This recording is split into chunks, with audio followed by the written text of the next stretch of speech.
Ciao a tutti, oggi prepariamo le panelle, un classico street food palermitano.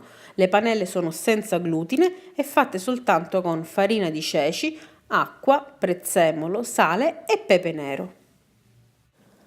Versiamo la farina di ceci in una pentola capiente e iniziamo a stemperarla con dell'acqua fredda, mi raccomando, mescolando con la frusta fino ad ottenere una pastella liscia e omogenea. Quindi uniamo piano piano tutto il liquido.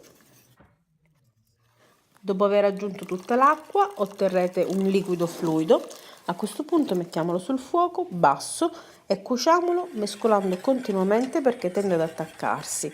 A metà cottura saliamo e proseguiamo finché non si ottiene una crema densa e omogenea. Il composto deve cuocere per almeno 30 minuti o comunque finché non si staccherà abbastanza agevolmente dalle pareti. Aggiustiamo di sale, mettiamo del pepe nero, il prezzemolo tritato, quindi diamo una vigorosa mescolata e stendiamo il composto su un foglio di carta forno. Stendete l'impasto con una spatola leggermente inumidita fino a circa mezzo centimetro di altezza.